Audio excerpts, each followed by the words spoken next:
Hello everyone, कैसे हैं आप? आई होप आप अच्छे होंगे।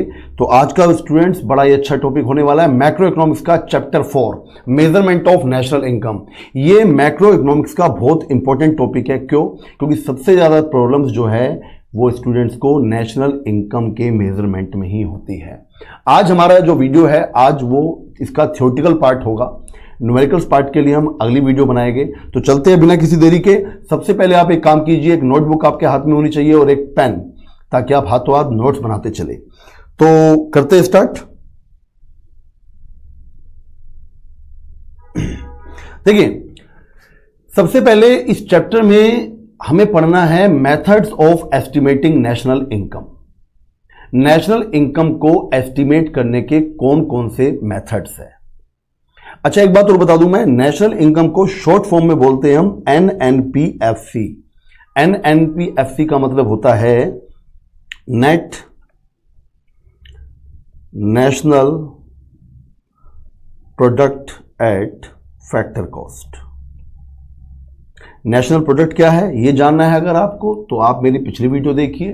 फैक्टर कॉस्ट क्या है, मार्केट प्राइस क्या है जानना है तो आप पुरानी जो वीडियोस है वो आप देख सकते हैं। तो स्टार्ट करते हैं फटाफट तेजी के साथ। तो नेशनल इनकम को मेजरमेंट करने के टोटल 3 तरीके होते हैं। एक तो प्रोडक्शन मेथड, जिसको हम बोलते हैं वैल्यू एडिड मेथड। एक इनकम डिस्ट्रीब्यूशन मेथड, या जिसको हम सिंपली बोलते हैं इनकम मेथड। और तीसरा है फाइनल एक्सपेंडिचर मेथड। तो 3 मेथड है। स्टार्ट करते हैं, इनके द्वारा हम नेशनल इनकम को कैसे कैलकुलेट कर सकते हैं। तो पहला मेथड है वैल्यू एडिड या प्रोडक्शन मेथड। इसमें होता क्या है, इसमें नेशनल इनकम निकालते कैसे हैं, पहले हम ये समझते हैं। क्या लिखा पढ़ते हैं जरा स्क्रीन पर। It refers to method of calculating national income. ये एक मेथड है जो नेशनल इनकम को काउंट करता है। We take into account the actual contribution of each producing unit in production process. मतलब जितने भी हमारे देश में प्रोड्यूसर्स हैं, जिनके पास अपनी प्रोडक्शन यूनिट्स है, उन्होंने जितना भी कंट्रीब्यूट किया है कंट्री के अंदर, जितना भी उन्होंने प्रोडक्शन किया है गुड्स एंड सर्विसेज का, जितने प्रोड्यूसर हैं उन्होंने जो भी गुड्स एंड सर्विसेज का प्रोडक्शन किया है, अगर हम उसको ऐड कर ले तो भी हमें नेशनल इनकम मिल जाएगी। अब वो मिलेगी कैसे, जरा थोड़ी बहुत बात समझते हैं। सबसे पहले हम नेशनल इनकम भी समझने से पहले हम समझते हैं वैल्यू एडिड जो वर्ड है, इस वर्ड का मतलब क्या है। तो वैल्यू एडिड का मतलब होता है value of output minus intermediate consumption. Value of output क्या होता है? वैल्यू ऑफ आउटपुट वो होता है जो भी आपने एक साल के अंदर गुड्स एंड सर्विसेज का प्रोडक्शन किया है।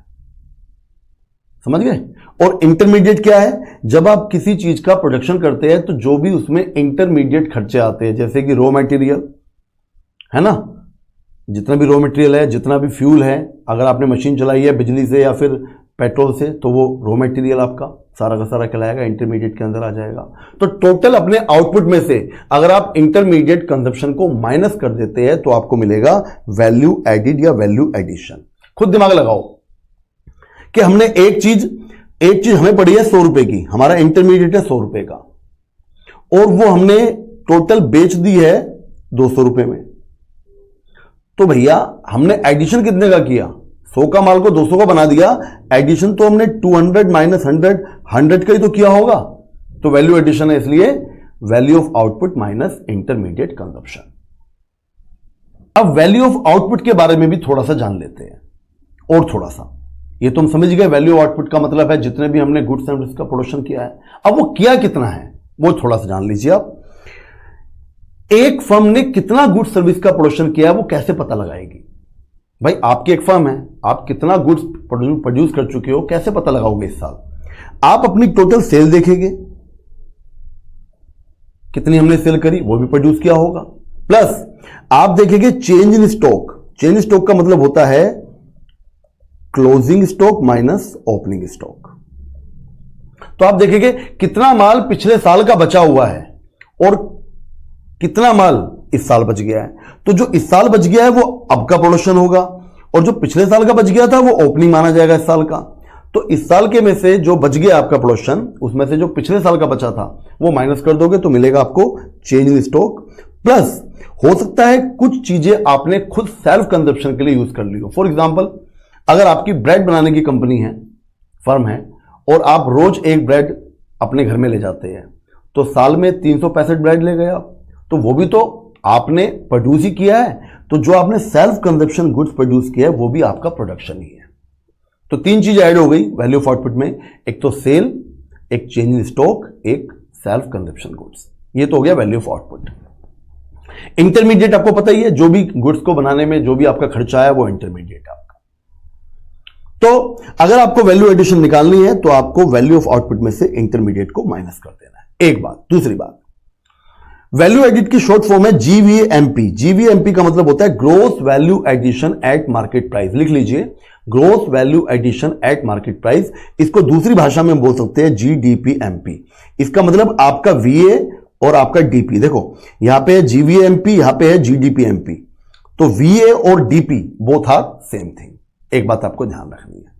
तो इस जगह पे मैं वैल्यू एडिशन की जगह पे जीवीएमपी भी लिख सकता हूं और आगे वही रहेगा gross value of output minus intermediate consumption. तो ये आपका तरीका है वैल्यू एडिशन को कैलकुलेट करने का, फाइंड करने का। क्लियर है आपको? I hope. अब जब हम वैल्यू एडिशन से नेशनल इनकम को काउंट करते हैं तो हमारे सामने एक प्रॉब्लम आती है और बहुत मेजर प्रॉब्लम है, जिस प्रॉब्लम का नाम है प्रॉब्लम ऑफ डबल काउंटिंग। ये है क्या? देखो नाम में छुपा हुआ है डबल काउंटिंग। जब कोई चीज, जब कोई आउटपुट एक से ज्यादा बार नेशनल इनकम को मेजर करते हुए ऐड हो जाए तो उसको बोलते हैं डबल काउंटिंग। तुम कहोगे सर दिक्कत क्या है? दिक्कत है ना, दिक्कत यह है अगर हम एक चीज को बार बार, एक से ज्यादा बार है, बनी वो एक बार है, मगर हम एक से ज्यादा बार ऐड करेंगे तो हमारी नेशनल इनकम का ओवर एस्टिमेशन हो जाएगा। क्या हो जाएगा? Over estimation. नेशनल इनकम का हो जाएगा ओवर एस्टिमेशन। तुम कहोगे इससे क्या दिक्कत है? दिक्कत यह है कि माल बनाया आपने 500 रुपए का, नजर आ रहा है 2000 रुपए का, तो फायदा क्या हुआ? अरे चीज इतनी बनी है, आपको देखने में लग रहा है इतनी, तो चीज तो गलत है ना। तो जब हम एक आउटपुट को मोर देन वंस, एक से ज्यादा बार नेशनल इनकम में जोड़ लेते हैं तो इस प्रॉब्लम को बोलते हैं हम प्रॉब्लम ऑफ डबल काउंटिंग। अब ये होती कैसे है? आपके मन में आएगा कि सर ये तो क्लियर है, आपने बता दिया डबल काउंटिंग क्या है, बट ये होता कैसे है? ऐसे कैसे ऐड कर लेंगे हम? तो करेंगे ना सर, कैसे करेंगे देखो। तो इसी बात को आपको मैं, ये डबल काउंटिंग कैसे होती है, एक एग्जांपल के थ्रू समझाता हूं, ध्यान से देखना। हम करते नहीं है, हो जाती है।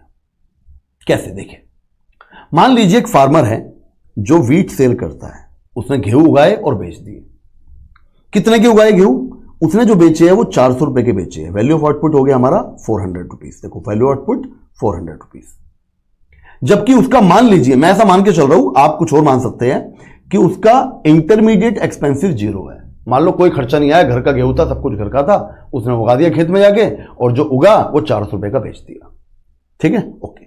तो उसने तो वैल्यू एडिशन 400 की कर दी, क्योंकि वैल्यू एडिशन क्या होता है? Value of output minus intermediate. 400 में से 0 माइनस करोगे तो 400 ही आएगा, और क्या आने वाला है। फिर क्या हुआ? ये जो उसने 400 का माल बेचा है, वीट बेचा है, ये बेचा किसको? ये बेच दिया मान लो उसने एक फ्लोर मिल को। फ्लोर मिल माने आटा चक्की, या फिर जो गेहूं से आटा बनाता है या मैदा बनाता है, उसको बेच दिया मिलर को। अब मिलर ने खरीदा कितने का? जब किसान ने 400 का बेचा तो मिलर ने खरीदा भी कितने का होगा? 400 का खरीदा होगा। और उस मिलर ने क्या किया? उसको पीस के, उसकी मैदा बनाकर, उसकी आटा बनाकर उसको 600 रुपए का, 600 का बेच दिया। अब देखो, खरीदा 400 का, बेचा 600 का, इनको आप माइनस करेंगे तो आएगा वैल्यू एडिशन मिलर का 200। फिर अब इसने, क्योंकि ये 600 का बेचा है, किसको बेचा? मान लीजिए कंज्यूमर को नहीं बेचा, ये बेच दिया बेकर को। बेकर कौन? जो इसकी ब्रेड बनाएगा, केक बनाएगा, कुछ तो बनाएगा। अब जब इसने 600 का बेचा तो बेकर ने कितना खरीदा होगा? बेकर ने इसको 600 का खरीद लिया। तो बेकर के लिए तो वो इंटरमीडिएट हो गया ना। अगर बेकर 600 का मैदा खरीद के ला रहा है, आटा खरीद के ला रहा है, तो उसके लिए वो इंटरमीडिएट हो गया। मगर उसने उसका ब्रेड बना के बेच दिया 800 रुपीज का। अब इसको माइनस करो, इतने का बेचा, इतने का लेके आया, 200 की उसने वैल्यू एडिशन कर दी। अब क्योंकि इसने ये 800 का किसको बेचा? मान लीजिए शॉपकीपर को बेच दिया ये ब्रेड। अब शॉपकीपर ने खरीदा कितने का होगा? 800 का। और शॉपकीपर ने अपने 100 रुपए उसमें लगाकर 900 रुपए का आगे बेच दिया, 100 रुपए उसने भी वैल्यू एडिशन कर दी। अब अगर देखा जाए तो वैल्यू एडिशन कितनी हुई? वैल्यू एडिशन हुई 400, 200, 200, 100, टोटल वैल्यू एडिशन हुई 900 की। मगर जब हम नेशनल इनकम काउंट करते हैं तो हम आउटपुट सारे एक साथ जोड़ लेते हैं। हम कहते हैं भाई 400 का माल फार्मर ने बेचा, फिर 600 का मिलर ने बेचा, 800 का बेचा ब्रेड वाले ने, और शॉपकीपर ने 900 का, टोटल हमारे जो आउटपुट है वो 2700 का हो गया। हम कई बारी गड़बड़ से, गलती से इसको नेशनल इनकम, इसको आउटपुट मान लेते हैं 2700, मगर हमें इसको आउटपुट नहीं मानना है क्योंकि वैल्यू एडिशन नहीं है। आउटपुट एक्चुअली वो होता है जो वैल्यू एडिशन है, समझ गए? तो वैल्यू एडिशन टोटल कितनी है? 900, मगर गलती से हमें ऐसा लग रहा है कि वैल्यू एडिशन या आउटपुट हो गया 2700 का। तो ये है प्रॉब्लम ऑफ डबल काउंटिंग। अब तुम कहोगे सर इससे बचने का उपाय क्या है? तो बता दिया मैंने, इससे बचने का उपाय बताया मैंने कि वैल्यू ऑफ आउटपुट में से इंटरमीडिएट कंजप्शन माइनस कर दो। इस वाले एग्जांपल में इसका वैल्यू ऑफ आउटपुट है 2700, इसका इंटरमीडिएट है 1800, आंसर आ गया 900। देखो 900 हमारा वैल्यू एडिशन आ गया। तो यह तरीका है डबल काउंटिंग से बचने का, और यह पूरी प्रोसेस है कि डबल काउंटिंग हो कैसे जाती है। यही प्रोसेस डबल काउंटिंग को समझाने में लगानी है, यही प्रोसेस वैल्यू एडिशन को दिखाने में लगानी है, ठीक है ना? यह प्रोसेस 3-4 क्वेश्चनों का आंसर दे सकती है आपको। तो यह थी डबल काउंटिंग और यह था इससे बचने का तरीका। अब अगला टॉपिक है way to avoid the problem of double counting. हम डबल काउंटिंग से बच कैसे सकते हैं? अभी तो बताया मैंने, डबल काउंटिंग से बचने के 2 तरीके हैं। एक तो आप केवल फाइनल गुड्स एंड सर्विसेज के वैल्यू को ही नेशनल इनकम में ऐड करो। फॉर एग्जांपल, मेरे पिछले एग्जांपल में फार्मर ने बेचा पहले मिलर को, मिलर ने बेचा ब्रेड वाले को, बेकर ने बेचा शॉपकीपर को। तो फाइनली इन सबको ऐड ना करके अगर आप केवल फाइनल आउटपुट को बेचे, फाइनल जो आउटपुट हुआ है वो तो 900 का ही हुआ है। अंत में ब्रेड जो कंज्यूमर तक पहुंची है वो 900 की पहुंची है। और देखो 900 की इसने बेची है और 900 का ही सम आ रहा है हमारा वैल्यू एडिशन का। अगर आप ये पूरी प्रोसेस नहीं करना चाहते तो जो फाइनली कंज्यूमर ने जो चीज कंज्यूम करी है उसको ही नेशनल इनकम में ऐड करना। जो फार्मर ने मिलर को बेचा है, मिलर कौन है? एक प्रोड्यूसर, तो प्रोड्यूसर ने प्रोड्यूसर को जो बेचा है वो काउंट मत करना। मिलर ने बेकर को बेचा, बेकर भी कौन है? प्रोड्यूसर, वो भी काउंट नहीं होएगा।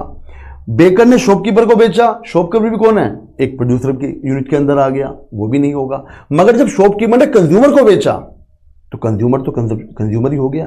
तो वो अगर चीज आप ऐड कर लेते हैं तो वो अपने आप ही वैल्यू एडिशन के बराबर ही आएगी, आप देख सकते हैं। एक तरीका तो ये है। दूसरा तरीका क्या है?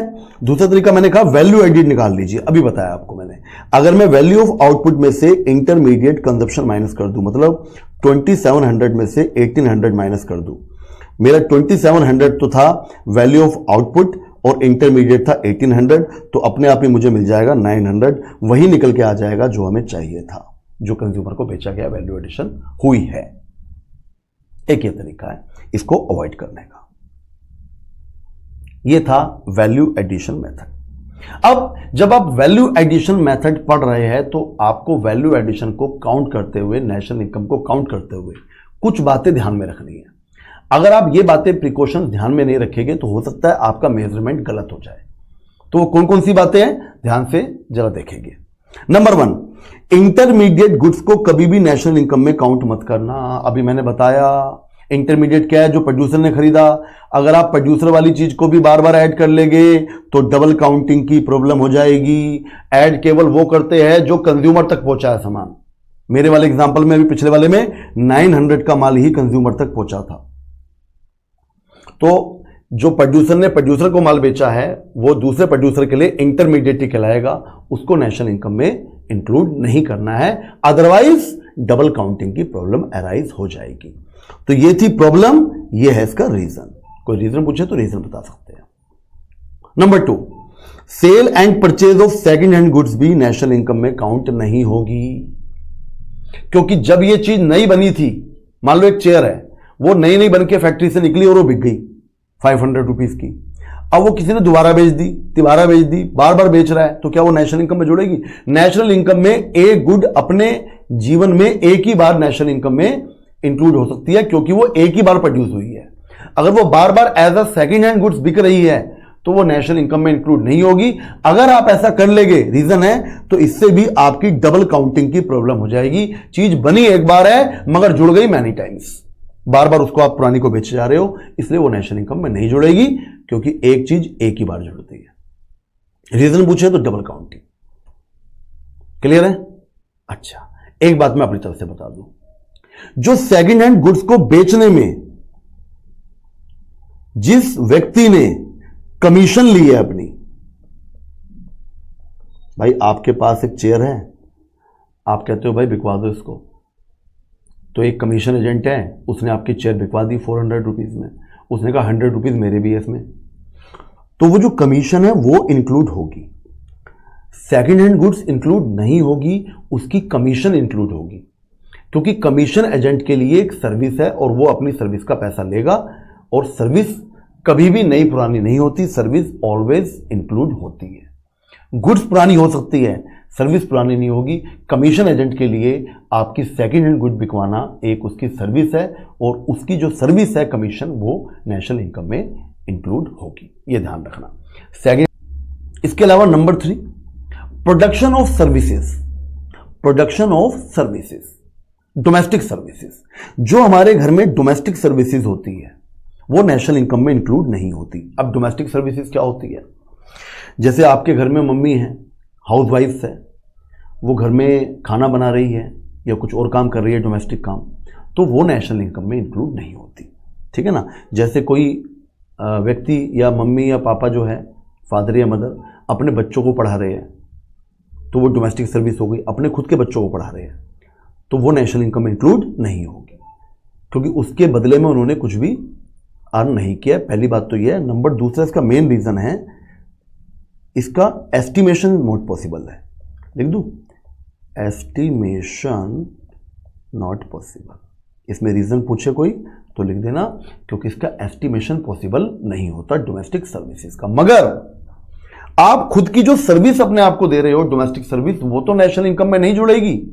मगर तुम सेल्फ कंजप्शन गुड्स ले रहे हो, मतलब अगर एक किसान अपने खेत में वीट उगाकर उस वीट को खुद कंज्यूम कर रहा है तो वो नेशनल इनकम में इंक्लूड होगा। उसके 2 रीजन है, एक तो प्रोडक्शन हुआ है। तुम कहोगे सर प्रोडक्शन तो यहां भी हुआ था डोमेस्टिक सर्विस में, बिल्कुल, मगर उसका एस्टिमेशन पॉसिबल नहीं था। इसका एस्टिमेशन पॉसिबल है भाई।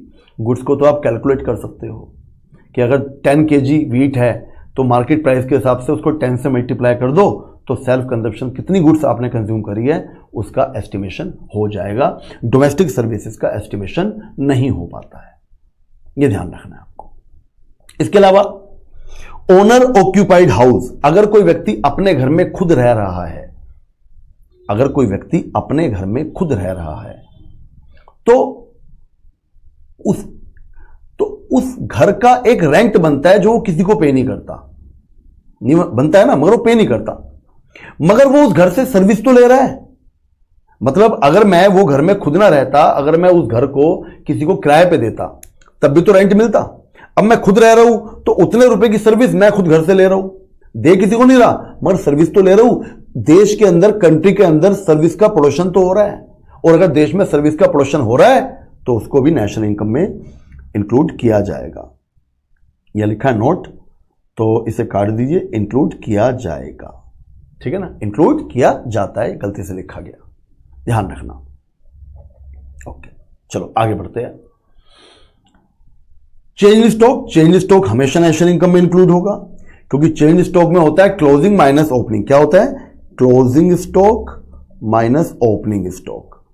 तो क्लोजिंग वो है जो पिछले साल का, क्लोजिंग वो है जो इस साल बच गया है, वो इस साल प्रोड्यूस हुआ है इसलिए ऐड होगा।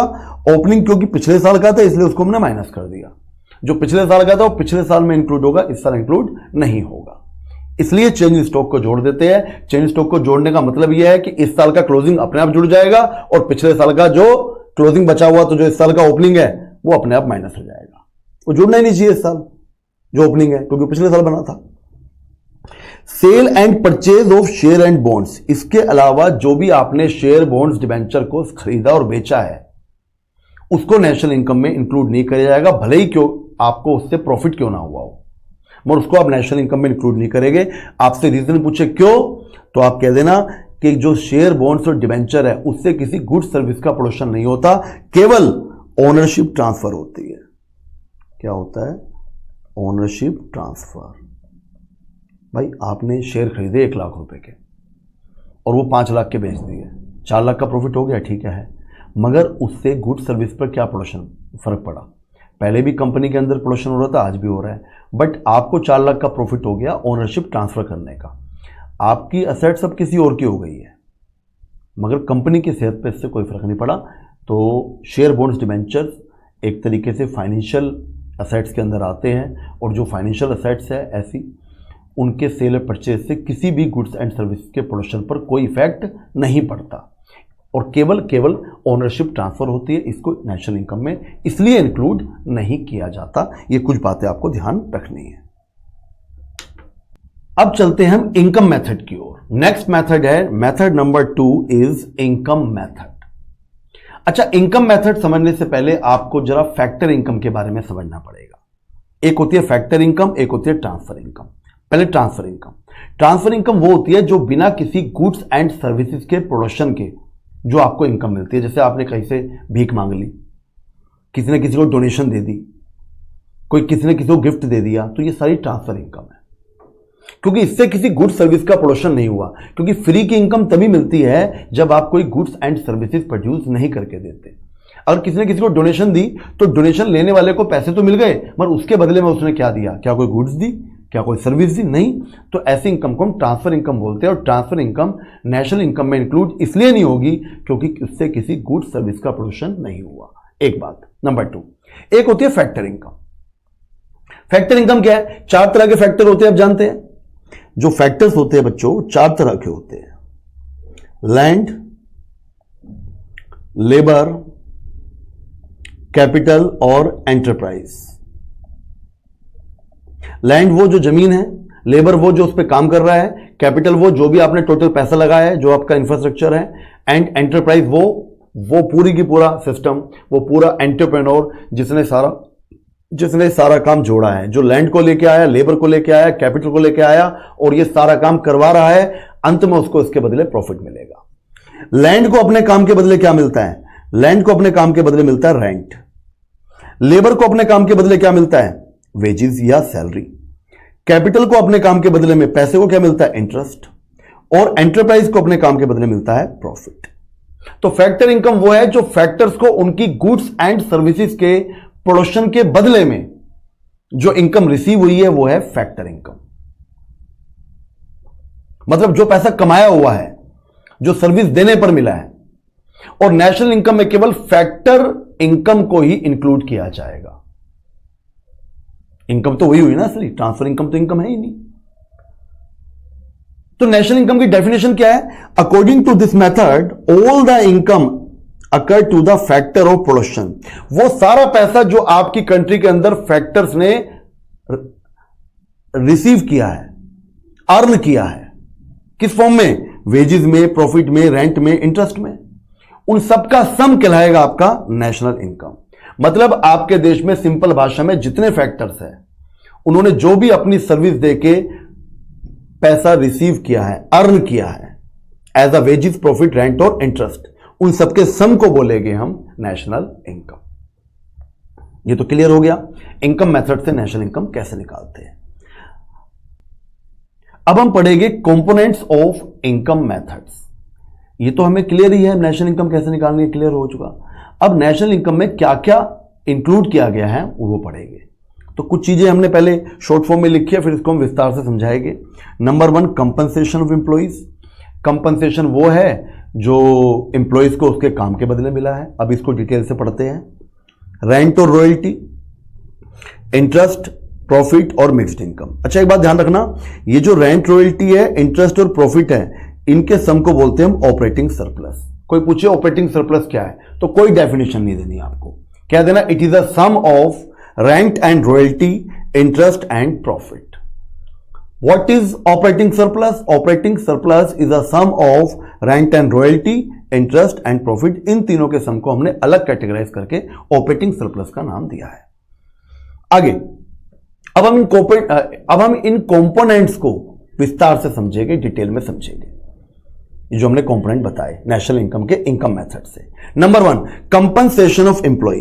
कंपनसेशन ऑफ एम्प्लॉय का मतलब है एक एम्प्लॉय जब अपना काम करता है, अपनी सर्विस देता है, उसके रिटर्न में उसको जो भी मिलता है अपने काम के बदले में, वो सब क्या है? Compensation of employees. भाई जब तुम कहीं काम करोगे कुछ तो मिलेगा, हो सकता है कैश मिले, हो सकता है कैश ना मिले, किसी काइंड में आपको चीज मिले, फ्री का घर मिले, फ्री की यूनिफॉर्म मिले, फ्री का हेल्थ मिले, तो ये सब क्या है? As a compensation of employees को इंक्लूड किया जाता है आपको आपके काम के बदले। इसमें क्या क्या आएगा? Wages and salary in cash.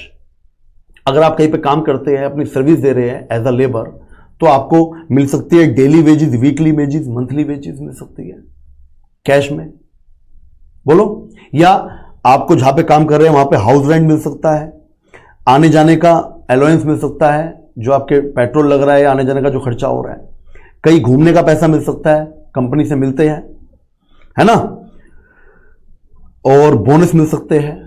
ये सब चीजें किस में जोड़ी जाएगी? Wages and salary in cash में जोड़ा जाएगा, क्योंकि पैसा आपको मिल रहा है, किसी भी चीज के लिए मिले, ये मिल इसलिए रहा है क्योंकि आप कहीं पे काम कर रहे हैं, चाहे इसके टाइप क्यों ना अलग अलग हो। अच्छा, जरूरी नहीं आपको कैश मिले, हो सकता है आप कहीं पे काम कर रहे हैं तो कैश की जगह कुछ और मिल जाए। जैसे फ्री एकोमोडेशन, आपको फ्री में रहने के लिए घर दे दिया, आपके पास रेंट के लिए पैसा नहीं दिया, आपको कहा लो जी फ्री में मेरा घर लो आप। आपको यूज करने के लिए व्हीकल दे दिया, एक गाड़ी दे दी कंपनी ने, ठीक है। आपको लोन फ्री, मतलब इंटरेस्ट फ्री लोन दे दिया, मतलब आपकी सहायता की है, कैश में नहीं करी, दूसरे पर्पज से करी है, मालिक ने करी है, नौकर की करी है, एम्प्लॉयर ने करी है, एम्प्लॉय की करी है, तो वो भी as a compensation of employee ही इंक्लूड किया जाएगा। इसके अलावा बहुत सारी चीजें होती है। सोशल सिक्योरिटी कंट्रीब्यूशन भी होता है एम्प्लॉयर्स के द्वारा। अगर आपका मालिक आपके लिए कैजुअलिटी इंश्योरेंस करवाता है तो उसका बेनिफिट तो आपको मिलेगा, एम्प्लॉयर के द्वारा जो एम्प्लॉय के लिए कैजुअलिटी इंश्योरेंस करवाया गया। पीएफ फंड में पैसा डल रहा है, वो भी आपकी कंपनसेशन है। ग्रेच्युटी है, पेंशन है रिटायरमेंट के बाद, अगर आप रिटायरमेंट के बाद पेंशन लेते हैं तो वो भी इसमें जोड़ा जाएगा। कोई और इंश्योरेंस है, वो भी आपको बेनिफिट मिल रहे हैं एम्प्लॉयर द्वारा एम्प्लॉयज को। ये सारी चीजें जोड़ी जाएगी कंपनसेशन ऑफ एम्प्लॉयज के अंदर। आपको क्लियर होगा, एक कंपोनेंट पढ़ाया हमने, compensation of employee. Number 2, rent and royalty. Rent क्या है? जब आप किसी को अपनी लैंड यूज करने के लिए देते हैं, उसके बदले में जो वो आपको एज अ सर्विस, आपकी सर्विस के बदले में जो आपको रिवॉर्ड दे रहा है, वो है रेंट। जैसे आपका घर है, खाली पड़ा है घर, आपने किसी को यूज करने को दिया, आपकी फैक्ट्री खाली पड़ी है, आपने किसी दे दिया किसी को यूज करने को, तो उसके बदले जो आपको महीने के पैसे मिलेंगे, 10,000, 20,000, 50,000, लाख रुपए जो भी मिलेंगे, वो आपका रेंट है। तो वो भी फ्री में नहीं मिला, आपने पहले उसको लैंड की सर्विस दी है, तब आपको रेंट मिला है, ये भी नेशनल इनकम में जोड़ा जाएगा। इसके अलावा रॉयल्टी जो होती है, रॉयल्टी आप जानते ही है, लीजिंग राइट्स। जब आप किसी को अपनी सब सोइल के लीजिंग राइट देते हैं, लीज पे दे देते हैं, उसके बदले जो पैसा मिलेगा वो आपकी रॉयल्टी में आ जाता है, इसको भी नेशनल इनकम में जोड़ा जाएगा। इन सारे पॉइंट्स में एक बात कॉमन है कि आपने जो भी आपको रिवॉर्ड मिल रहा है, पैसा मिल रहा है, चाहे वो कंपनसेशन एम्प्लॉय हो, चाहे रेंट रॉयल्टी हो, वो किसी ना किसी सर्विस के बदले मिला है, मुफ्त का पैसा नहीं मिला। पहले आपने सर्विस दी है, तब आपको वो मनी रिसीव हुई है।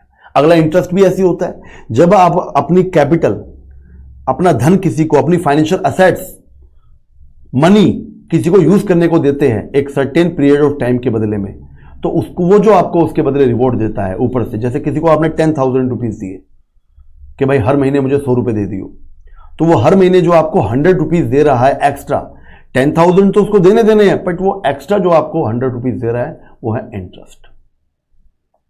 ये भी नेशनल इनकम में जुड़ेगा। प्रॉफिट, यहां प्रॉफिट का मतलब ध्यान रखना, यहां प्रॉफिट का मतलब है कॉर्पोरेट प्रॉफिट याद रखना, क्या है? Corporate profit. जो एक कंपनी एक्ट के तहत कंपनी रजिस्टर्ड होती है उसके प्रॉफिट को यहां पे प्रॉफिट माना गया है और वो 3 भागों में बढ़ जाता है। वो भी नेशनल इनकम में जुड़ा जाएगा क्योंकि वो भी एक प्रोडक्शन एक्टिविटी में लगा हुआ है। जो कंपनी है वो ऐसी है कि जो अपनी सर्विस दे रही है उसके बदले रिवॉर्ड ले रही है एज ए प्रॉफिट। अच्छा, उस प्रॉफिट को 3 भागों में बांट दिया जाता है। एक तो कॉर्पोरेशन टैक्स, एक डिविडेंड, एक रिटेन अर्निंग। रिटेन अर्निंग का दूसरा नाम है अनडिस्ट्रीब्यूट प्रॉफिट। अनडिस्ट्रीब्यूट प्रॉफिट ये क्या चीज है जरा समझना। जब एक कंपनी प्रॉफिट कमाती है तो उसको 3 भागों में बांटना पड़ता है। नंबर 1, सबसे पहले तो जो भी आपने प्रॉफिट कमाया, मान लो 10 लाख रुपए आपका प्रॉफिट है तो 2 लाख रुपए मान लीजिए आपने एज अ कॉर्पोरेट टैक्स दे दिया, टैक्स देना पड़ेगा। फिर कुछ पैसा आप रिजर्व के तौर पे, मान लो 2 लाख रुपए आप एज अ रिजर्व रख लेते हैं फ्यूचर की अनसर्टेनिटी से निपटने के लिए, अपनी कंपनी को ग्रो करने के लिए एज अ रिजर्व, जिसको हम अनडिस्ट्रीब्यूट प्रॉफिट कहते हैं क्योंकि उसको डिस्ट्रीब्यूट नहीं किया जाता है। उसको हम रिटेन अर्निंग भी कह सकते हैं या उसको हम सेविंग ऑफ, लिख लीजिए, saving of private corporate sector भी कह सकते हैं। 3 नाम हो गए। और फाइनली जो आपके पास 6 लाख बच गया, अगर 10 लाख रुपए हमने माना प्रॉफिट है, 2 लाख कॉर्पोरेट टैक्स के दिए, 2 लाख हो गए रिटेन अर्निंग के, जो 6 लाख आपके पास बच गया वो as a dividend shareholders में बढ़ जाता है, वो आपका प्रॉफिट हो जाता है। तो ये तीनों जुड़ के ही प्रॉफिट के ही पार्ट है। इन तीनों को नेशनल इनकम में जोड़ा जाएगा, इन तीनों का कलेक्टिव सम ही प्रॉफिट बनता है। नेक्स्ट है मिक्स्ड इनकम। मिक्स्ड इनकम क्या है? अब देखो बच्चों, मैंने क्या क्या पढ़ाया स्टूडेंट्स, मैंने पढ़ाया आपको कंपनसेशन ऑफ एम्प्लॉई। जो आदमी कहीं पर अपनी सर्विस दे रहा है, कहीं पर नौकरी कर रहा है, उसके बदले जो पैसा मिल रहा है। रेंट और रॉयल्टी, जो अपनी किसी को लैंड दे रहा है उसके बदले जो रेंट मिल रहा है। इंटरेस्ट, जो अपनी फाइनेंशियल असेट्स किसी को यूज करने को दे रहा है उसके बदले जो इंटरेस्ट मिल रहा है। और प्रॉफिट, जो प्रोडक्शन एक्टिविटी कर रहा है उसके बदले जो उसको प्रॉफिट मिल रहा है। इसके अलावा बहुत से ऐसे लोग हैं जो अपना काम खुद करके बैठे हैं, सेल्फ अकाउंट, ओन अकाउंट, ना ओन अकाउंट प्रोडक्शन कर रहे हैं। जैसे कोई फार्मर है, अब वो तो इनमें से कहीं नहीं आता, ना वो कोई रेंट पे कुछ दे रहा है, ना वो इंटरेस्ट ले रहा है, ना वो प्रॉफिट ले रहा है कंपनी के तहत, ना वो नौकरी कर रहा है। उसका खुद का काम है। एक बार्बर का काम खुद का है, एक कोचिंग सेंटर का काम खुद का है, एक रिटेल ट्रेडर का काम खुद का है, एक शॉपकीपर का काम खुद का है। तो इनके काम को बोलेंगे हम ऑन अकाउंट प्रोडक्शन से जो इनकम मिल रही है, खुद के काम से जो प्रोडक्शन मिल रही है, उसको बोलेंगे इनकम ऑफ सेल्फ एम्प्लॉयड। तो ये भी इनकम है, ये भी भाई फ्री की नहीं है, ये भी काम के बदले में है। अगर आप इन सबको ऐड कर देंगे, जो मैंने पढ़ाया आपको 4-5 चीजें, number 1 compensation of employee, number 2 rent and royalty, number 3 interest, number 4 profit, number 5 mixed income of self employed, इनको जोड़ देंगे तो आपको मिल जाएगा NDPFC बाय नेशनल इनकम। तो अब इनकम मेथड की हम प्रिकॉशंस पढ़ते हैं। भाई प्रिकॉशन सब में है। इनकम मेथड से जब आप नेशनल इनकम काउंट कर रहे हैं, कैलकुलेट कर रहे हैं, तो क्या क्या आपको ध्यान रखना है। नंबर 1 मैंने बता दिया था आपको, ट्रांसफर इनकम, जैसे scholarship, donation, charity, old age pension, ये नेशनल इनकम में नहीं जुड़ेगी क्योंकि ये सारा पैसा मुफ्त का पैसा है जिसको रिसीव हुआ है, उसके बदले उसने कोई गुड सर्विसेज पे नहीं करी है। अच्छा, ओल्ड एज पेंशन होती है, एक होती है रिटायरमेंट के बाद। ओल्ड एज पेंशन बूढ़ों को मिलती है, इसलिए नेशनल इनकम में इंक्लूड नहीं होगी क्योंकि उसके बदले कोई गुड सर्विस का प्रोडक्शन नहीं हुआ। मगर जो रिटायरमेंट के बाद पेंशन है वो एम्प्लॉइज को मिलती है, गवर्नमेंट जॉब में होता है कुछ, है ना, तो वो नेशनल इनकम में जुड़ेगी, ध्यान रखना, क्योंकि वो काम के बदले है। अगला, income from second hand goods, मैंने मना ही कर दिया था, इससे डबल काउंटिंग की प्रॉब्लम हो सकती है, बताया था अभी वैल्यू एडिड में आपको मैंने। Income from sale and share bonds debenture, मैंने बताया था ये केवल फाइनेंशियल असेट्स की ट्रांसफर मात्र है, ओनरशिप ट्रांसफर मात्र है, इसके अंदर किसी तरह का कोई सर्विस का प्रोडक्शन नहीं हुआ है। फाइनेंशियल असेट्स का ओनरशिप ट्रांसफर हुई है खाली, पहले कोई और मालिक था, बिकने के बाद कोई और हो गया, भले उसको प्रॉफिट हो भले उसको लॉस हो। Windfall gain, lottery, horse race, आपने लॉटरी लगाई, भाई रात को सोए थे रोडपति, सुबह उठे करोड़पति, भाई बल्ले बल्ले हो गई। बल्ले बल्ले होने से क्या होता है? क्या आपने कोई गुड सर्विस का प्रोडक्शन किया? पैसे आए हैं नो डाउट, मगर आपने कोई गुड सर्विस का प्रोडक्शन नहीं किया, इसलिए नेशनल इनकम में इंक्लूड नहीं होगी। इसके अलावा इंप्यूटेड वैल्यू ऑफ सर्विसेज, आप खुद की सर्विस दे रहे हैं, मैंने बताया था हाउसवाइफ की सर्विसेज, अपने बच्चों को पढ़ाना, ये नेशनल इनकम में इसलिए इंक्लूड नहीं होगी क्योंकि इसका एस्टिमेशन पॉसिबल नहीं है, बताया था ना। मगर खुद के लिए अगर प्रोडक्शन करोगे तो वो नेशनल इनकम इंक्लूड होगा, ध्यान रखना। पेमेंट ऑफ पास्ट सेविंग जैसे death duty, gift tax, interest tax, ये भी नेशनल इनकम में इंक्लूड नहीं होगा। इसका रीजन यही है, पास्ट सेविंग से की गई पेमेंट जो है वो नेशनल इनकम में इंक्लूड नहीं होती। तो ये थी precaution while using income method. I hope आपको क्लियर होगा। अभी तक मैंने आपको 2 मेथड समझाए हैं, value addition method and income method. अब इसका जो लास्ट मेथड है वो है एक्सपेंडिचर मेथड। देखो नाम में छुपा हुआ है, इनकम मेथड में हमने सारी फैक्टर इनकम ले ली, वैल्यू एडिशन और प्रोडक्शन मेथड में हमने वैल्यू एडिशन ली है सबकी, तो नेशनल इनकम आ गई। अब एक्सपेंडिचर मेथड में क्या करना पड़ेगा हमें, पूरी कंट्री की जितने भी सेक्टर है उनका जो फाइनल एक्सपेंडिचर है, अगर उन सबको मैं ऐड कर दूं तो भी मुझे नेशनल इनकम मिल जाएगी। तो पढ़े क्या लिखा है, देखो क्या लिखा है, it is a sum of total final expenditure, जितना भी देश में फाइनल एक्सपेंडिचर हुआ है, चाहे वो हाउस होल्ड ने किया हो, चाहे वो बिजनेस फर्म ने किया हो, गवर्नमेंट ने किया हो या फॉरेनर्स ने आके किया हो, जो भी टोटल एक्सपेंडिचर हुआ है एक साल के अंदर एक कंट्री के अंदर, फाइनल एक्सपेंडिचर, अगर उसको अगर आप जोड़ देंगे तो भी आपको नेशनल इनकम ही मिल जाएगी। तीनों मेथड है, तीनों सेम ही आंसर देंगे, तरीके अलग अलग, मगर सबका जो आउटपुट है, जो आंसर है वो एक ही आएगा। सबकी वैल्यू एडिशन जोड़ लो तो भी नेशनल इनकम पे पहुंच जाओगे, सबकी इनकम जोड़ लो तो भी नेशनल इनकम पे पहुंच जाओगे, सबका एक्सपेंडिचर जोड़ लो मेरे भाई तो भी नेशनल इनकम पे पहुंच जाओगे। तो क्या क्या इसके कंपोनेंट्स हैं, number 1 final private final consumption expenditure, जितना भी हमारे देश में प्राइवेट सेक्टर है। अच्छा, प्राइवेट सेक्टर में यहाँ पे क्या क्या इंक्लूड किया गया बता दूं। प्राइवेट सेक्टर में एक तो हाउस होल्ड, हम लोग घरेलू लोग जो घर में रहते हैं, गुड सर्विस खरीदते हैं, है ना।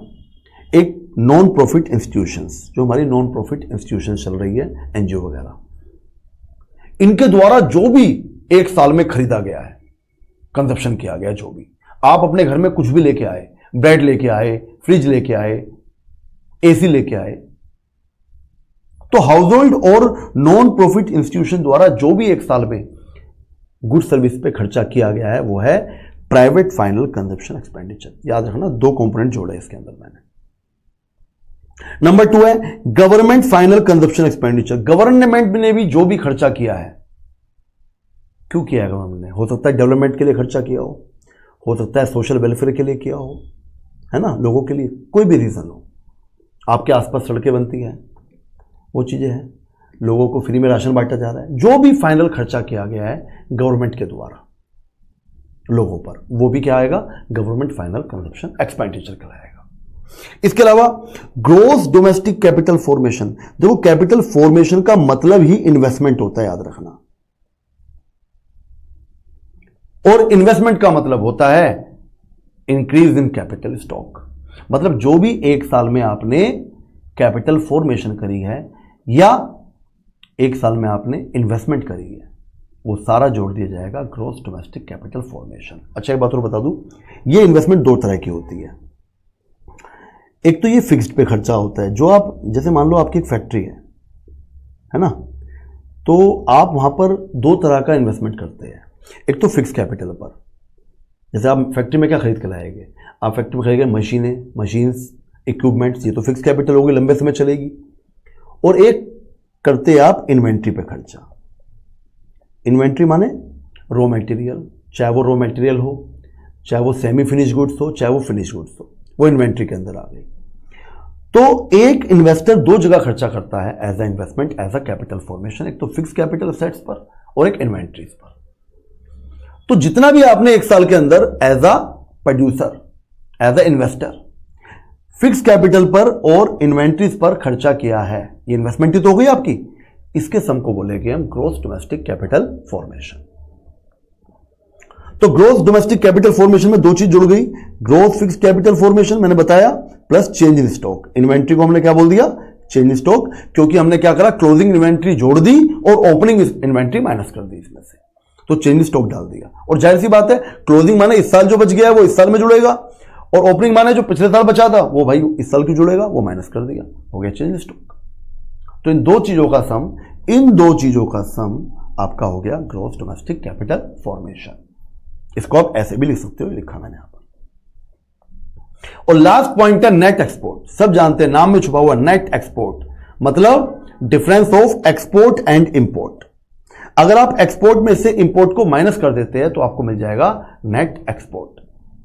तो मैंने इसमें आपको 4 चीजें पढ़ाई। Number 1 private final consumption expenditure, number 2 government final consumption expenditure, जो गवर्नमेंट ने किया होगा, प्राइवेट माने प्राइवेट ने किया होगा, गवर्नमेंट माने गवर्नमेंट ने किया होगा, ग्रोथ डोमेस्टिक कैपिटल फॉर्मेशन, जो भी टोटल इन्वेस्टमेंट हुआ है, एंड नेट एक्सपोर्ट। अगर आप इसको जोड़ देते हैं, इन सबको कलेक्टिवली ऐड कर देते हैं तो आपको जीडीपी एमपी मिल जाएगी। फिर जीडीपी एमपी को हम नेशनल इनकम में कन्वर्ट कर लेंगे। ये रहा सबका समीशन। अब की बार क्या कहलाएगा? GDP MP, gross domestic product at market price. फिर इसको हम क्या करेंगे, जब हम न्यूमेरिकल करेंगे तो इसको कन्वर्ट कर लेंगे नेशनल इनकम के अंदर। अब आता है precaution while using expenditure method. जब हम एक्सपेंडिचर मेथड से नेशनल इनकम काउंट कर रहे हैं, कैलकुलेट कर रहे हैं, तो क्या क्या यहां पर सावधानी बरतनी है? वही बात, सारी लगभग सेम है।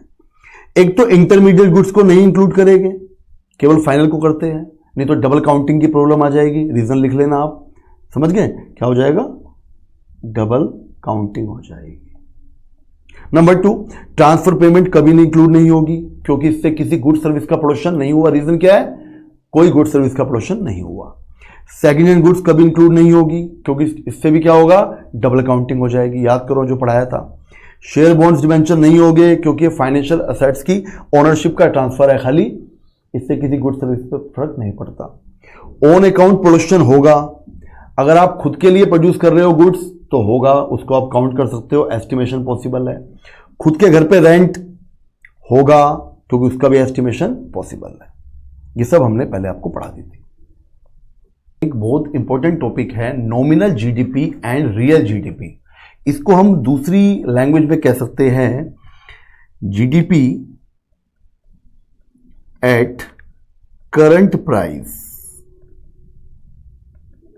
और इसको बोल सकते हैं हम जीडीपी एट कांस्टेंट प्राइस।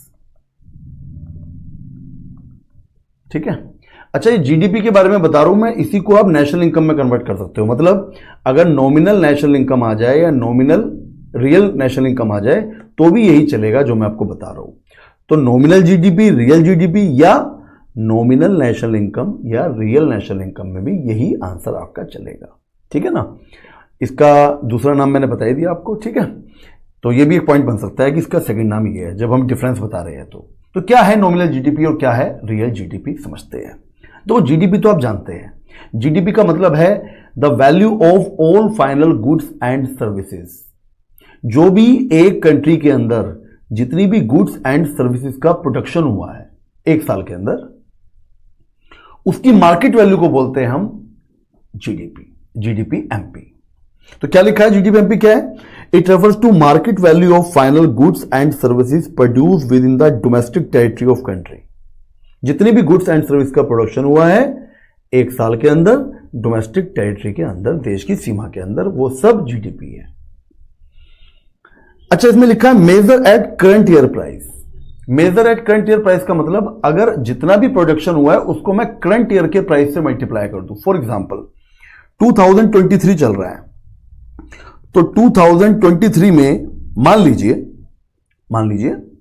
कि 2023 में हमारा आउटपुट हुआ है 100 kg, और जबकि उस आउटपुट का जो प्राइस है इसी साल का वो है 10 रुपीज पर केजी। तो जीडीपी हो जाएगी हमारी eight market price P into Q, मतलब 10 इंटू 100 रुपए की जीडीपी हो जाएगी eight current year price. Current year price का मतलब उस वैल्यू को आपने मल्टीप्लाई कर दिया करंट ईयर के प्राइस से। जैसे 2023 चल रहा है तो उसी के प्राइस से उसको आपने मल्टीप्लाई कर दिया जो आपने 2023 में प्रोड्यूस किया था उसको। ये तो सिंपल है। अब जीडीपी एट रियल जीडीपी क्या है? मतलब जीडीपी एट कांस्टेंट प्राइस क्या है? नाम में छुपा हुआ है कांस्टेंट प्राइस, मतलब आउटपुट तो इसी साल का रहेगा मगर प्राइस किसी पिछले ईयर का रहेगा। क्या लिखा है देखो, सेम डेफिनेशन होगी। Market value of all final goods and services produce within the domestic territory of country. सारी गुड्स एंड सर्विसेज की मार्केट वैल्यू जिसको आपने डोमेस्टिक टेरिटरी में प्रोड्यूस किया है एक ईयर के अंदर, 1 ईयर के अंदर, मेजर्ड एट कांस्टेंट प्राइस, उसको आपने मल्टीप्लाई कर देना है, कांस्टेंट माने पिछले किसी ईयर के प्राइस से। फॉर एग्जांपल इस साल हमने अभी बताया आपको 2023 में हमने 100 kg कुछ प्रोड्यूस किया, जबकि 2022 में 21 में मान लीजिए उसका प्राइस था 8 रुपीज पर केजी। तो अगर मैं इन दोनों को मल्टीप्लाई कर दूं मतलब 100 इंटू 800, तो ये कहलाएगा GDP at constant year price, मतलब आउटपुट करंट ईयर का बट प्राइस पिछले साल का। अब आपके मन में एक सवाल आएगा कि सर ये तो बताओ, ये तो समझ में आता है कि करंट ईयर के प्राइस को करंट ईयर के आउटपुट से मल्टीप्लाई किया, ये तो हमें समझ में आ रहा है ये वाली बात, मगर ये हमें पिछले ईयर के प्राइस से क्यों मल्टीप्लाई करने की जरूरत पड़ गई? कि मीनिंग तो समझ में आ गया सर हमको, नो डाउट, मगर ये जरूरत क्या पड़ी? तो सर इसकी जरूरत क्या पड़ती है मैं आपको बताता हूं। जो डेवलपिंग कंट्री होती है, जो गरीब कंट्री होती है हमारी जैसी, उनमें क्या होता है, हर साल लगातार प्राइस बढ़ रहे होते हैं। तो हर साल प्राइस बढ़ने से क्या होता है, जीडीपी भी ऑलरेडी बढ़ेगी। तो जीडीपी क्या है, पी इंटू क्यू है। अब क्वांटिटी बढ़े तो भी जीडीपी बढ़ेगी, प्राइस बढ़े तो भी जीडीपी बढ़ेगी। तो हमारे देश में हर साल प्राइस बढ़ते रहते हैं, तो जीडीपी बढ़नी है। अब हमें यह समझ नहीं आता कि हमारी जीडीपी बढ़ी क्यों। क्या हमारे जीडीपी में जो इंक्रीज हुआ है, राइज हुआ है, क्या वो आउटपुट के कारण है, क्या वो प्राइस के कारण है? अगर वो आउटपुट के कारण है तो बहुत अच्छा है, जीडीपी का असली मतलब ही आउटपुट है। मगर अगर हमारी जीडीपी इसलिए इंक्रीज हो रही है क्योंकि प्राइस इंक्रीज हो रहा है, तो वो सोशल वेलफेयर के लिए, इकोनॉमिक वेलफेयर के लिए अच्छा नहीं है कंट्री के लिए। हमें लगा जीडीपी बढ़ गई, मगर उससे कोई वेलफेयर नहीं होगा। तो हम क्या करते हैं, हम एक नया काम करते हैं, हम आउटपुट इस साल का लेते हैं और प्राइस पिछले साल का ले लेते हैं। अब सोचो, प्राइस पिछले साल का लेने के बावजूद भी अगर हमारी जीडीपी पहले के मुकाबले बढ़ गई, इसका क्या मतलब है? इसका मतलब है केवल आपका आउटपुट ही बढ़ा होगा, इसलिए आपकी जीडीपी बढ़ी है, क्योंकि प्राइस तो हमने चेंज किया ही नहीं। जब प्राइस चेंज ही नहीं किया तो प्राइस के कारण जीडीपी कैसे बढ़ सकती है? मगर जीडीपी बढ़ी है, इसका मतलब जीडीपी केवल और केवल आउटपुट के कारण बढ़ी होगी। इसका मतलब यह हुआ नॉमिनल जीडीपी आपको सही पिक्चर नहीं बताती कि एक्चुअल में जीडीपी क्यों बढ़ी है। वो प्राइस के कारण भी बढ़ सकती है और क्वांटिटी के कारण भी, जबकि रियल जीडीपी आपको सही पिक्चर बताती है कि जीडीपी बढ़ी क्यों है। अगर रियल जीडीपी बढ़ती है तो एक ही और एक कारण है, आउटपुट कारण, इसके कारण जीडीपी बढ़ी होगी। देखो ये बात लिखी भी है, अगर आप ध्यान से पढ़े, the value of nominal GDP change either the physical output, या तो फिजिकल आउटपुट में होने के चेंज के कारण जीडीपी चेंज होगी, या प्राइस के कारण, या दोनों के कारण भी हो सकती है एक साथ। जबकि रियल जीडीपी तभी चेंज होगी जब फिजिकल आउटपुट चेंज होगा। इसका मतलब यह हुआ कि नॉमिनल जीडीपी हमें सही पिक्चर नहीं बताती। It is not a good measurement of economic growth, जबकि यह एक गुड मेजरमेंट है इकोनॉमिक ग्रोथ का, रियल जीडीपी, क्योंकि बताया ना मैंने, ये केवल आउटपुट के कारण ही बढ़ती है। तो नंबर 4, नॉमिनल जीडीपी कैसे निकाली? करंट ईयर की क्वांटिटी को करंट ईयर के प्राइस से मल्टीप्लाई करके। रियल जीडीपी कैसे निकाली? क्वांटिटी तो करंट ईयर की रहेगी, मगर प्राइस किसी बेस ईयर का रहेगा, पिछले किसी ईयर का रहेगा। ये 4 पॉइंट 4 डिफरेंस हो गए। आप पांचों भी बता सकते हैं कि नॉमिनल जीडीपी का दूसरा नाम है जीडीपी एट करंट प्राइस, और रियल जीडीपी का दूसरा नाम है जीडीपी एट कांस्टेंट प्राइस। इसी को आप, यही क्वेश्चन नेशनल इनकम में कन्वर्ट कर सकते हैं, सिर्फ नाम चेंज करना है, बाकी सब कुछ सेम रहेगा। आई होप आपको ये बड़ा इंपॉर्टेंट टॉपिक था, ये क्लियर हुआ होगा। इसके बाद इसके फॉर्मूले पर, determination of real GDP and nominal GDP अगर आपको निकालनी हो तो कैसे निकालेंगे? इसका सिंपल सा फॉर्मूला है, real GDP equal to nominal GDP upon में प्राइस इंडेक्स इनटू 100। ठीक है ना? ये आप ये वाला फॉर्मूला समझ सकते हैं बड़े आराम से। इसका फायदा क्या है, अगर आप नॉमिनल जीडीपी को रियल में बदलना चाहते हैं, रियल को नॉमिनल में, तो आप ये फॉर्मूला लगा सकते हैं, बड़ा आसान सा है। ठीक है, तो अब अगला टॉपिक है जीडीपी डिफ्लेक्टर। अच्छा, एक बात और याद रखना, ये जो मैंने आपको फॉर्मूला बताया, इस पे 1 या 2 नंबर का न्यूमेरिकल आ सकता है, ये कई बार देखा गया है न्यूमेरिकल इसका। ठीक है, जीडीपी डिफ्लेक्टर क्या है? जीडीपी डिफ्लेक्टर कुछ नहीं है। क्या लिखा है? GDP deflector measure the average level of price of goods and services that make up the GDP. अरे जीडीपी डिफ्लेक्टर कुछ नहीं है, जीडीपी में होने वाले चेंज को जीडीपी डिफ्लेक्टर कहते हैं। मतलब GDP deflator equal to nominal GDP divide by real GDP into 100। ये बता देता है कि नॉमिनल जीडीपी से रियल जीडीपी तक या रियल जीडीपी से नॉमिनल जीडीपी तक कितने % चेंज हुआ है। ठीक है, तो जीडीपी डिफ्लेक्टर कुछ नहीं है, ये आप फॉर्मूला याद रखें बस। और आप नॉमिनल जीडीपी की जगह मैंने कहा था आप नेशनल इनकम भी लिख सकते हैं करंट प्राइस पर, और नेशनल इनकम लिख सकते हैं कांस्टेंट प्राइस पर, क्योंकि नॉमिनल का मतलब करंट होता है और रियल का मतलब कांस्टेंट प्राइस होता है। ऐसा भी आप कर सकते हैं। अब इस चैप्टर का लास्ट टॉपिक जो थ्योरी का है वो है जीडीपी एंड वेलफेयर। कोई आपसे अगर पूछे क्या जीडीपी और वेलफेयर एक दूसरे से जुड़े हुए हैं या नहीं जुड़े हुए, मतलब क्या जीडीपी बढ़ने से लोगों का वेलफेयर बढ़ता है, तो आप कहेंगे यस। पहला प्राइमरी आंसर होगा आपका यस। देखो कॉमन सी बात है, सोचिए अगर आपके देश की जीडीपी बढ़ रही है मतलब गुड्स एंड सर्विसेज का प्रोडक्शन हो रहा है देश के अंदर ज्यादा, तो क्या इससे लोगों को फायदा नहीं होगा? जब ज्यादा गुड्स एंड सर्विसेज का प्रोडक्शन होगा तो वहां के जो लोग हैं वो ज्यादा गुड्स एंड सर्विसेज को यूज कर सकेंगे, गुड्स एंड सर्विसेज की अवेलेबिलिटी बढ़ सकेगी। ज्यादा यूज करेंगे तो उनका वेलफेयर होगा, सुखी रहेंगे। तो आपका प्राइमरी आंसर होगा कि यस, जीडीपी बढ़ने से वेलफेयर इंक्रीज होता है, सोशल वेलफेयर, इकोनॉमिक वेलफेयर दोनों इंक्रीज होते हैं, बट नॉट ऑलवेज, मगर इसकी कुछ लिमिटेशंस भी है। पहले आप कहेंगे यस, फिर बाद में बताया कि कुछ कारणों से जीडीपी बढ़ने के बावजूद भी वेलफेयर नहीं हो पाता, कुछ कमियां हैं इसकी।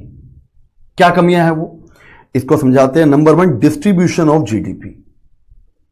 नंबर 1 बताया मैंने distribution of GDP. Number 1 distribution. अगर सोचो जीडीपी का डिस्ट्रीब्यूशन दो तरह का होता है, एक तो इक्वल और एक अनइक्वल।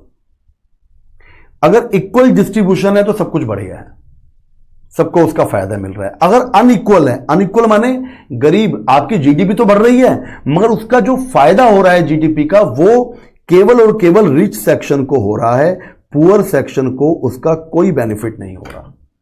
तो ऐसे में जीडीपी तो इंक्रीज हो गई मगर सोशल वेलफेयर नहीं हो पाया। ये एक पॉइंट है।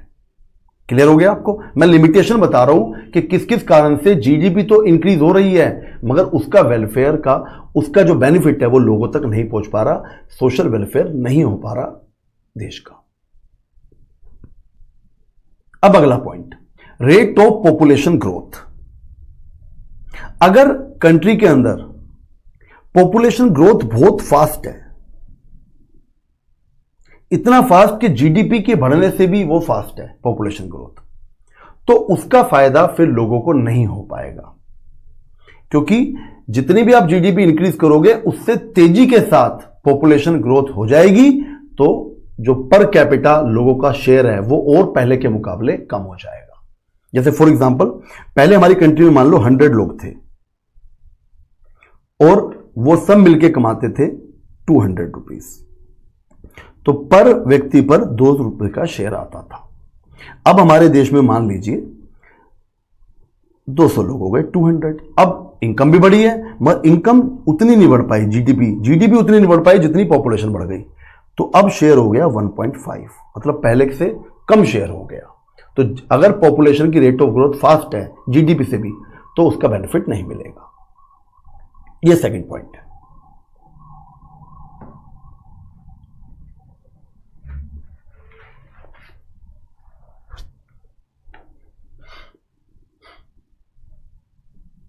थर्ड पॉइंट है नॉन मॉनेटरी एक्सचेंजेस।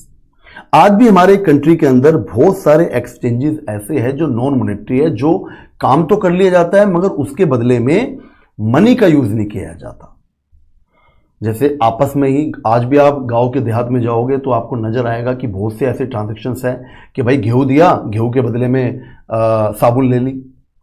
तो ऐसे जितने भी एक्सचेंजेस है उनको काउंट नहीं किया जाता नेशनल इनकम, उनका रिकॉर्ड नहीं है, और ऐसा ह्यूज ट्रांजैक्शंस है।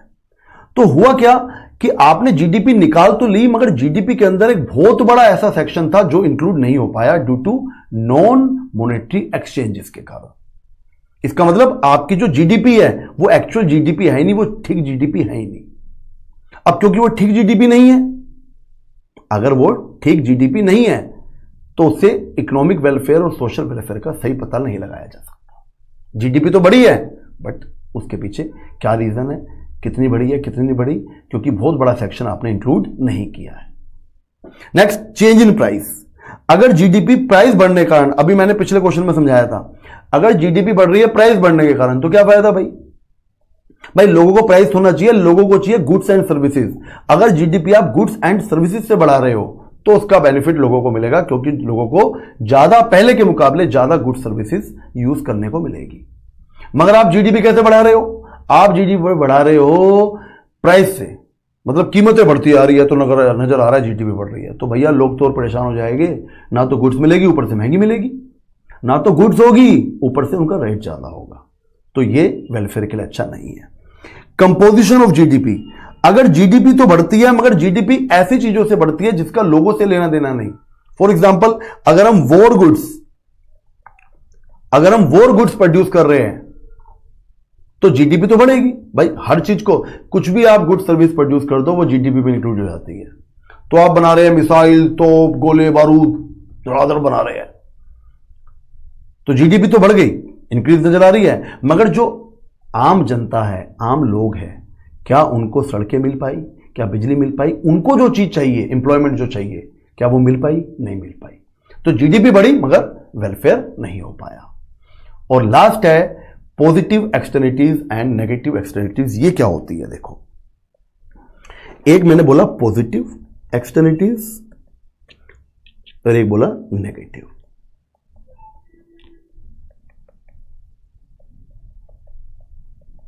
ये होता क्या है? देखो, जब कोई व्यक्ति अपना एक्ट करता है और उस एक्ट से किसी ऐसे व्यक्ति को, ऐसी पार्टी इफेक्ट होती है जिसका उस एक्ट से कोई लेना देना नहीं था, तो उसको बोलते हैं एक्सटर्नलिटीज। जैसे, अच्छा, पॉजिटिव भी हो सकती है और नेगेटिव, मतलब आपका एक्ट किसी को फायदा भी पहुंचा सकता है और आपका एक्ट किसी को नुकसान भी पहुंचा सकता है।